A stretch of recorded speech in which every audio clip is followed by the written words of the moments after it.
찬송가 259장 되시겠습니다.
새벽 함께 보시는 하나님의 말씀 민수기 14장 39절부터 45절까지의 말씀입니다. 진정한 회개는 순종을 동반합니다. 모세의 말에 백성은 크게 슬퍼해 다음날 아침 일찍 죄를 고백하고 산꼭대기로 올라가려 합니다. 모세가 이는 여호와의 명령을 범하는 것이며 하나님이 함께하지 않으신다 말하지만 그들은 듣지 않습니다. 아말렉인과 가나안인이 그들을 무찌르고 호르마까지 이릅니다. 39절입니다. 모세가 이 말로 이스라엘 모든 자손에게 알림해 백성이 크게 슬퍼하여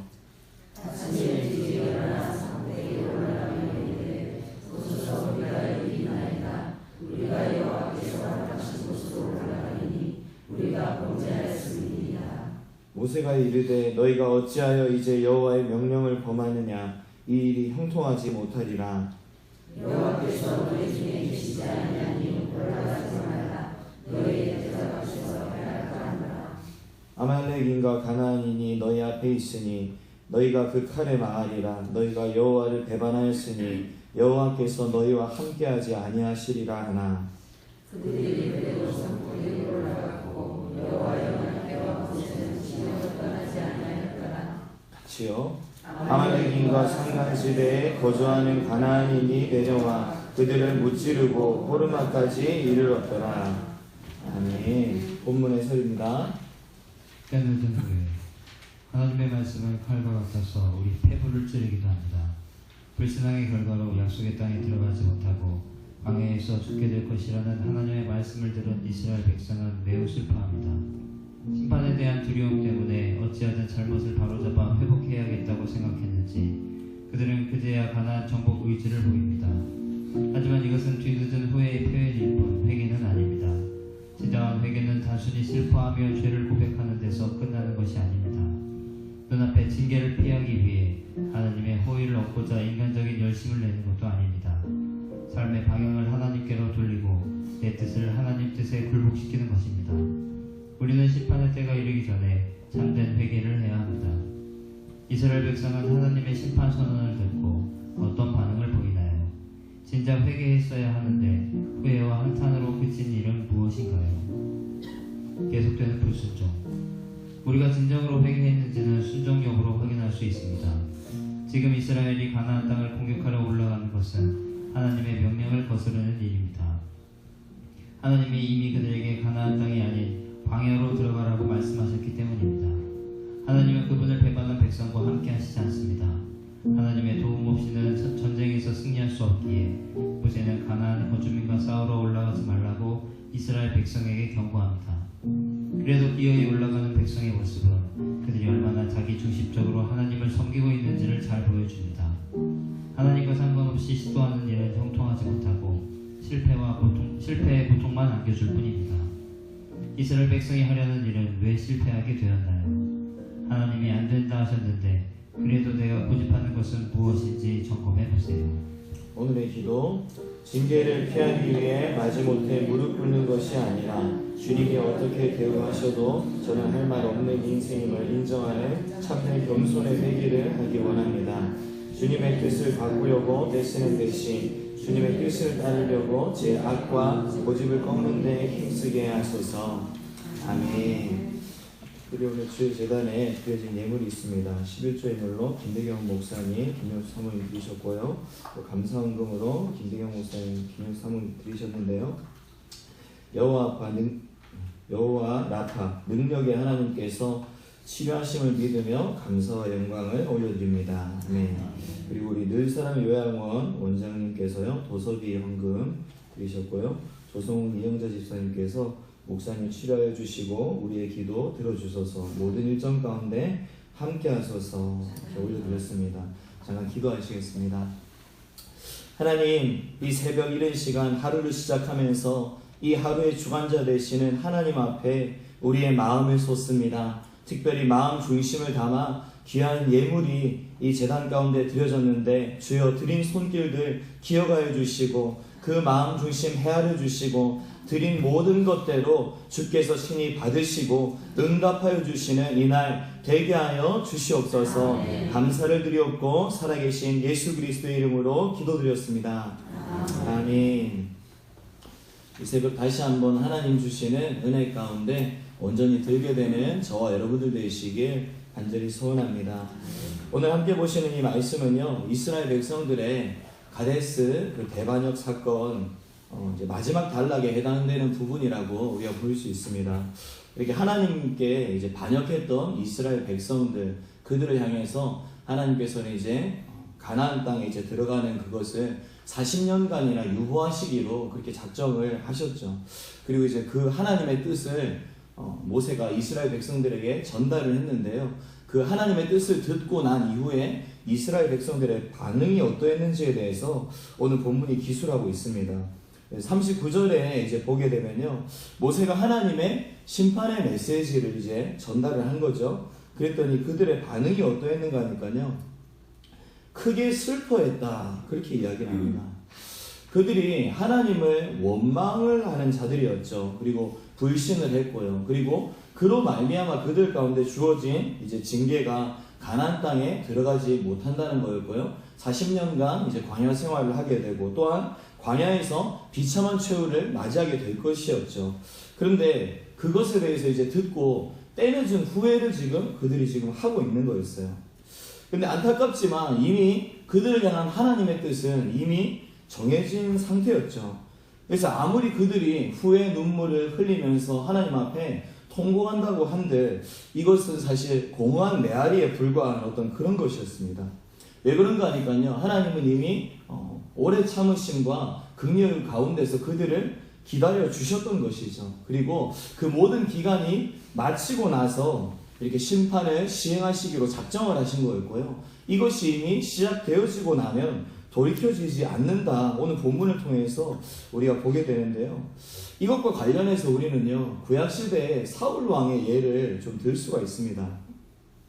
하나님께서 아말렉 족속과의 전투에 있어서 이제 아말렉 족속 모든 것, 아말렉 족속들 뿐만 아니라 그들에게 속한 가축까지도 완전히 진멸할 것을 그들에게 명령하셨었죠.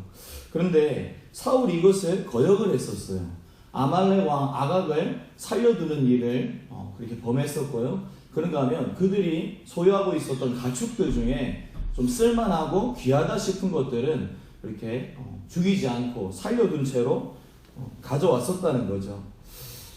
그래서 이제 그것 가운데서 이제 하나님께서 사울 왕이 잘못했음을 사무엘 선지자를 보내셔서 알려주셨었어요. 그때 뭐라고 하셨는가 하니까요, 하나님께서 사울을 버려서 왕이 되지 못하게 하실 것입니다. 그렇게 이제 하나님의 뜻이 전달이 됐었어요. 이 말을 듣고 이제 사울이 깜짝 놀래가지고 울면서 자신의 모든 잘못을 용서해 주실 것을 그렇게 이야기를 했었죠. 그런데 하나님께서는요, 돌이키지 않으셨고요, 결국 사울을 이스라엘의 왕위에서 내려오게 하셨었죠.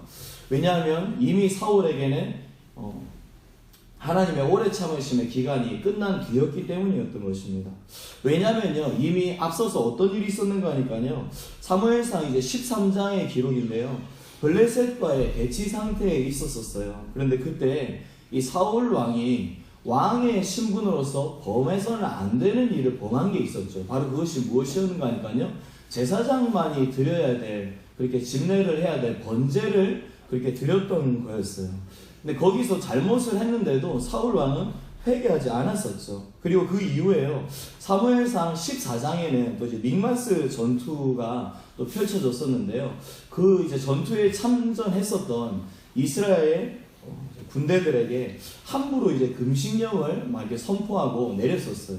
그래서 그것 때문에 이스라엘 군대가 금식에 동참하고 하면서 이렇게 전쟁에 참가하고자 하는 사이가 좀 이렇게 저하되는 그런 것이 있었고요. 그것에 있어서 온전히 참석하지 못했던 요나단이 또 그 안에서 또 이렇게 정죄를 받게 만드는 어떤 그런 일들을 범했었습니다. 사울에게 그런 시간들은요, 앞선 그런 시간들은 하나님 앞에 회개하고 돌이켜야 되는 그런 시간이었어요.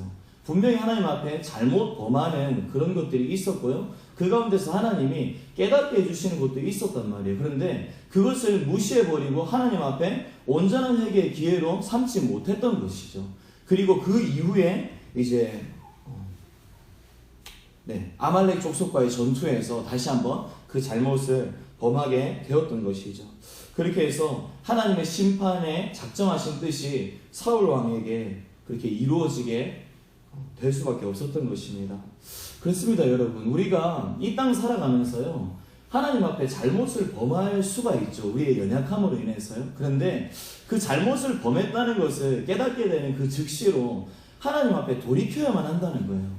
우리가 잘못을 범했음에도 불구하고요, 그것에 대해서 하나님께서 즉각적으로 우리에게 보응하시지 않는다, 그렇게 우리가 이렇게 판단이 되고 생각이 되어서 그냥 앞으로 이렇게 쭉 가도 별일 없겠지, 이렇게 아니란 생각을 가지고 대처를 했다가는 큰일을 당한다는 것입니다. 우리의 일상의 죄악들이 있죠. 정말 계속해서 반복되는 죄악들도 있고요. 그런데 그런 모든 죄악들에 대해서 에이 뭐 맨날 그렇게 하는 건데 이런 식으로 그 죄를 대하고 하면 정말로 큰일 날 일이라는 것입니다. 날마다 하나님 앞에서 회개하며 돌이키며 또 죄와 싸우되 피 흘리기까지 싸우는 자리로 나아갈 수 있는 우리의 삶이 반드시 되어야만 한다는 것입니다.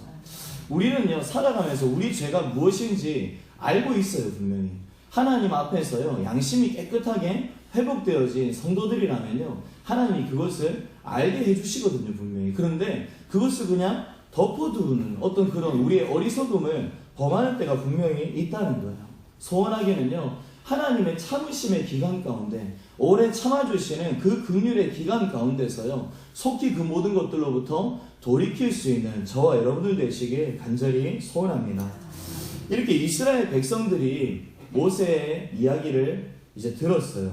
그래서 하나님께서 그들을 심판하시겠다는 그 이야기를 듣고 대단히 슬퍼했죠. 근데 그것을 듣고 그들의 반응이 이제 또 무엇이었는가 하니까 40절에 이제 보면요 그들이 아침 일찍이 일어나서요 가나안 땅을 향해 올라갔어요. 그리고 자기들이 범죄했다고 고백을 했죠. 사실 이 모습을 보면요 인간적으로 일단 불쌍해 보이는 이스라엘 백성이죠. 그렇죠? 슬퍼하면서 그래도 이제서야 하나님의 뜻대로 뭔가 이렇게 살아보려고 하는 그런 모습이지 않는가 그렇게 좀 생각이 되는데요. 사실 이들의 모습은 하나님 앞에 진정한 회개의 모습은 아니었다는 거예요. 그들이 갖고 있었던 모습은 엄밀히 말해서 회개가 아니라 후회였다는 것이죠. 왜 그런가 하니까요. 그들이 여전히 하나님 앞에서 불순종하는 방향으로 지금 걸어가고 있었기 때문이에요. 그들에게 주어지게 된 지금의 이 하나님의 진노가 그들의 불순종에서 기인했던 것이었죠. 그러면 적어도 하나님 앞에 회개하고 돌이켰다면 어찌되었든 하나님의 뜻하신 바대로 걸어 나가려고 하는 그 순종의 발걸음이 있어야 그것이 온전한 회개에서 오는 반응이라는 것이죠. 울며 겨자 먹기라도 하나님 말씀하셨기 때문에 그 길로 가야만 되는 거예요. 그런데 그들이 지금요 하나님 말씀하신 대로 가고 있지 않죠. 지금 그들이 순종해야 될 것은 무엇이었는가 하니까요. 오늘 본문은 아니지만 앞선 이제 25절 거기 보면 하나님께서 홍해 길로에서 이제 광야에 갈 것을 그렇게 그들에게 명령하셨거든요. 그러면 그들은 홍해 길을 통해서 광야 길로 지금 가야 되는 거예요. 그런데 그들이 홍해 길을 통해서 광야로 가고 있지 않고요. 그저 가나안을 향해서 올라가고 있다는 거예요. 이것은 근데 하나님 앞에 결코 받으실 만한 바른 행동이 아니었다는 거죠. 그저 하나님의 벌이 두려운 까닭에 인간적인 어떤 수단을 통해서 이것 좀 뒤집어보고 만회해볼 수 없을까? 어떤 그런 생각으로 지금 했던 시도였다는 것입니다. 이런 백성들의 모습에 대해서 모세는요 강력하게 만류했습니다. 42절 이제 이하부터 보게 되면 이스라엘 백성들이 그렇게 이제 가봤자 대적들에게 패할 것이 분명하기 때문에요 가지 말라고 했어요. 그리고 이제 결과적으로 그들은 모세의 만류에도 불구하고 산꼭대기로 올라갔다고 그렇게 본문이 이야기를 하고 있죠. 그랬더니 어떻게 됐습니까? 아말렉인과 가나안인들에게 패하는 결과를 맞이했고요. 그들이 호르마라고 하는 곳까지 이제 도망치는 어떤 그런 결과를 맞이했던 거죠. 지금 이스라엘 백성들이 맞이하게 된 이 패배의 결과가요. 사실 얼마나 이렇게 한심해 보이는 결과인지 모릅니다. 왜 그런가 하니까요. 과거 이스라엘 백성들은 세계 최강이라고 불릴 만한 어떤 그런 전력을 갖추고 있는 애굽의 군대들의 추격을 그렇게 물리쳤었거든요. 그리고 뿐만 아니라 광야에 와서도요. 아말렉 족속과의 전투에서도 그리 어렵지 않게 손쉽게 승리했었습니다. 그런데 지금 그들은요. 과거에 물리친 적이 있었던 아말렉 족속에게 패하고 그런가 하면 산지에 거주하고 있었던 소수의 가나안 민족들에게 또 이렇게 쫓겨서 참패를 당하고 있는 그런 상황인 것이죠. 그렇게 패하게 된 원인에 대해서요. 42절에 뭐라고 하니까요. 모세가 여호와께서 너희 중에 계시지 않기 때문에 그렇게 됐다. 지금 그렇게 이야기를 하고 있어요. 다시 말해서 이스라엘 백성들이 참패하게 된 원인이요. 그들과 함께 하시던 하나님께서 지금 함께 하시지 않고 그들을 떠나셨기 때문이라는 겁니다. 이처럼 하나님께서 함께 해주시지 않으면요. 우리 하나님의 백성들은요, 무력한 존재에 불과하다는 것이죠. 이스라엘의 가장 위대한 왕으로 손꼽히는 다윗이 있죠. 그런데 이 다윗이 위대한 왕으로 그렇게 나라를 잘 다스리고 그렇게 좋은 행보를 걸을 수 있었던 것은요, 다윗의 힘이 뛰어나고 지혜가 대단했기 때문이 아닙니다. 그는 그저 한낱 양치기에 불과한 자였죠. 그렇지만 그럼에도 불구하고 그를 하나님 택하시고 부르시고 세우시고 힘과 능력을 하나님의 편에서 공급해 주셨던 까닭에 그가 왕의 사명을 잘 감당할 수 있었던 것입니다. 그런가 하면 엘리사라고 아시죠, 여러분? 이 엘리사라고 하면요, 이제 엘리야 선지자가 가지고 있었던 영감의 갑절을 가지고 있었던 어떤 그런 선지자라고 우리가 볼 수 있는데요. 그는 사실 근데 한낱 농부에 불과했다고 성경 기록을 통해서 우리가 볼 수 있습니다. 그런데 그가 그렇게 놀라운 능력을 가지고 선지자로서의 직무를 감당했죠. 왜요? 하나님께서 그와 함께 하셨기 때문에, 하나님의 능력이 그와 함께 있었기 때문이죠. 그런가 하면 온 세상에 예수 그리스도의 복음을 전파하고 증거하는 데 크게 쓰임받았던 예수님의 제자들, 그들은 어땠습니까? 사회적으로 뭔가 대단한 사람이었습니까? 아닙니다. 그들 다수는요, 세상 가운데서 무식한 자들의 부류였고요. 그러니까 하면 천대받는 어떤 그런 자들이 다수였다는 거예요. 이처럼 하나님께서 쓰셨던 하나님의 사람들, 그들이 놀라운 능력을 행하면서 이 땅 가운데 모든 사역을 감당했었는데요. 사실상 그들은 그들 스스로의 힘과 능력으로 했던 것이 아니라 그들과 함께하고 계시는 하나님으로부터 공급되어지는 힘과 능력으로 그렇게 감당할 수 있었다는 거예요. 세상의 기준과 시각으로 볼 때 그들은 정말요, 한낱 양치기, 한낱 농부, 정말 모두 잘 모르는 무식한 사람들, 뭔가 못난 사람들이었다는 거죠. 그런데 하나님께서 다만 그들에게 함께 하셨기 때문에 그들이 그렇게 살아나갈 수가 있었다는 것입니다. 사랑하는 여러분, 오직 저와 여러분들의 능력의 근원이요, 하나님밖에 없음을 믿으시기 바랍니다. 이것이요, 과거 성경의 많은 기록 가운데 살았고 등장을 했던 사람들에게 뿐만 아니라 오늘날 이 땅을 하나님의 백성으로 살아가고 있는 저와 여러분들에게도 마찬가지인 것입니다. 우리는요, 우리 스스로의 힘으로 결코 살아갈 수 없습니다. 함께 하시는 하나님을 힘입어서 살아갈 때 우리 삶을 바르게 살아나갈 수 있겠고, 또한 우리 삶에 맡기신 모든 사명과 직무 가운데 잘 수행할 수 있을 것입니다. 따라서 우리가 두려워해야 될 것이 있다면요, 바로 이것 한 가지입니다. 하나님이 우리와 함께 하시지 않는 것. 왜냐하면 하나님 함께 하시지 않으면 우리가 끝장나버리니까. 만약 하나님의 뜻을 거스르고 또한 하나님께 대해서 배반하는 까닭에 하나님으로부터 외면당하게 되면요, 그때부터 우리는 무능한 인생 되는 것입니다. 그렇게 소망 없이 우리에게 맡겨진 인생을 살아가다가 멸망에 이를 수밖에 없는 것이죠. 따라서 우리는요, 우리를 택하신 하나님의 눈에서 벗어나지 않도록 늘 마음 가운데 긴장하면서 살아갈 수 있는 자들이 되어야 한다는 것입니다. 우리 인생 마지막 호흡까지 하나님 앞에 버림받지 않고 끝까지 붙들려서 쓰임받을 수 있는 인생 될 수 있도록 늘 나를 향한, 오늘 나를 향한 하나님의 뜻과 마음이 무엇인지 깨달아 알고 그 뜻대로 순종하면서 살아갈 수 있어야 하는 것이죠. 그것이 바로 우리에게 맡겨진 인생에 대해서 성공하는 길이고요, 또한 사는 길인 것입니다. 그럴 때 우리는 이 땅 가운데서 하나님의 능력 반드시 덧입게 될 것이고요, 승리하는 삶을 살고 또한 영생의 축복도 그렇게 누리게 될 것입니다. 오늘 본문에 이스라엘 백성들이요, 불순종의 대가로 주어진 그 징계의 일환으로서 광야로 들어가라는 하나님의 명령이 주어졌을 때 그 하나님의 명령에 대해서 불순종하는 우를 다시 한번 범했었습니다. 그리고 당장 그들은요, 뭔가 회개의 길로 가지 않고요, 지금 그들에게 주어지게 된 어떤 하나님의 징계가 두려워서 그냥 후회의 눈물만 흘리기에 급급했다는 것입니다. 본질적 회개가 이루어지지 못했다는 것이죠. 여러분, 우리는요, 오랜 시간 신앙생활을 해오면서요, 이 회개라는 것에 대해서 착각하는 때가 있어요. 그러니까 하나님 앞에 나와서 우리의 죄를 깨닫고 그것을 그냥 인간적인 마음으로 슬퍼하는데, 그 슬퍼하는 그 정도까지를 하나님 앞에 회개했다고 착각할 때가 있다는 것이죠. 아, 내가 어떻게 하다 하나님 앞에 그런 죄를 범했을까? 이 불쌍한 인생 이렇게 생각하면서 뭔가 자기 연민의 방향으로 나를 바라보면서 슬퍼하고 그것 때문에 눈물이 났는데 그게 마치 회개라는 걸로 착각하는 어떤 그런 상황이 발생할 수 있다는 거예요. 그런데요, 사실 회개를 함에 있어서요, 뭔가 눈물이 나고 막 뭔가 이렇게 감정적으로 아주 큰 변화가 일어나고 이렇지 않다 할지라도요, 회개의 기도를 하고 나서 우리의 잘못된 삶의 방향으로부터 돌이켜 바른 길을 행하는 것, 그게 바로 진정한 회개라는 거예요. 따라서 우리는요, 회개의 자리 가운데서 뭔가 큰 소리로 회개하면서 눈물 콧물 막 다 쏟고 그렇게 해서 카타르시스를 추구하는 그런 회개로 나아가면 안 된다는 거예요.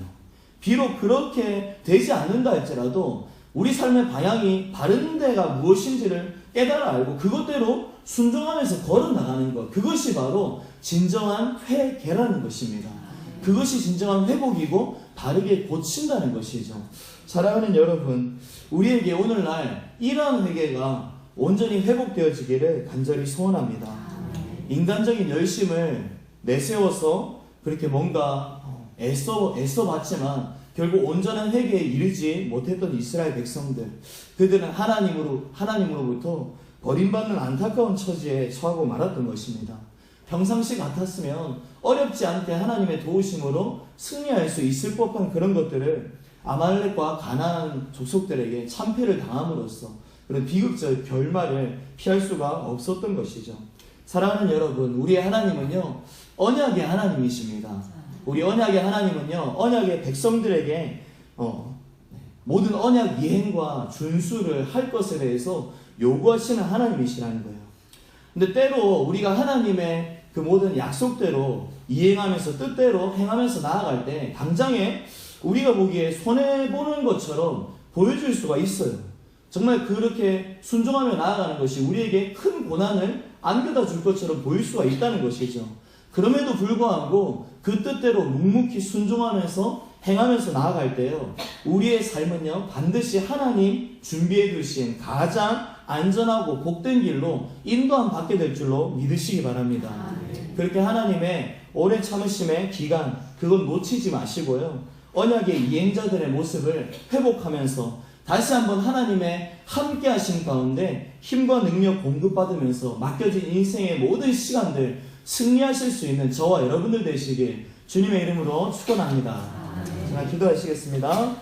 하나님 감사합니다. 이 하루 가운데 승리하는 우리가 되어지길 소원합니다. 아버지, 그 일들을 위하여서 하나님의 함께 하심이 우리 가운데 따라야 되겠는데 주의 함께 하심이 어떻게 우리에게 미치겠습니까? 하나님, 온전히 주의 백성들, 주의 계명과 율법 모든 뜻들을 쫓아서 순종하며 나아갈 때 가능한 줄로 믿습니다. 하나님, 잠깐 하나님 베푸시는 긍휼과 은혜와 오래 참으심의 때 가운데서 우리의 행하는 모든 것들이 완전하다고 착각하는 자들 되어지지 말게 하여 주시고, 면밀히 우리 삶의 모든 내용들, 양식들을 살피면서 잘못된 것들을 깨닫고 그 즉시로 돌이키는 복에 참여하는 우리 모두가 되게 하여 주시옵소서. 그리하여 인생 끝날까지 하나님께 버림바 되어지지 아니하며 하나님의 손에 붙들림을 당하여 맡기신 모든 사명 잘 완수하며 영광스럽게 천국에 들어갈 수 있는 우리의 삶이 되게 하여 주시옵소서. 특별히 우리 귀한 담임 목사님 기억하여 주시옵소서. 위하여서 온 성도들이 함께 합심하여 기도하며 나아가는 중에 있습니다. 기도하는 모든 것대로 우리 가운데 응답하여 주시옵소서.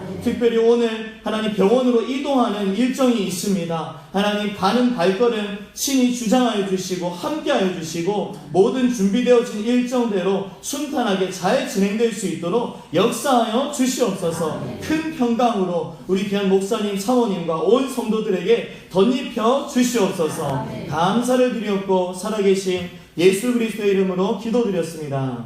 아멘. 주 안에 있는 나의 반드시 있으랴.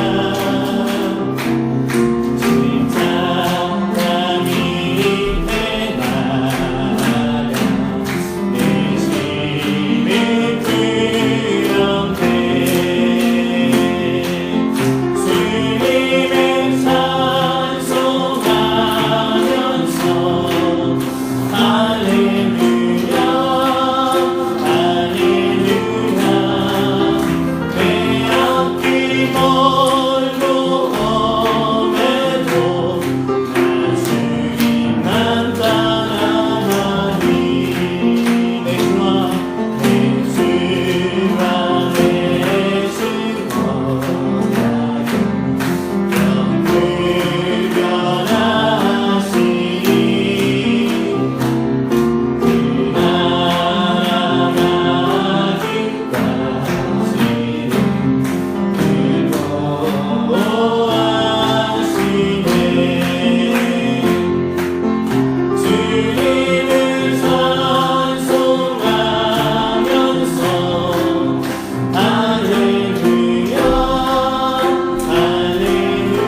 주시고 기도하시며 나가시겠습니다. 주여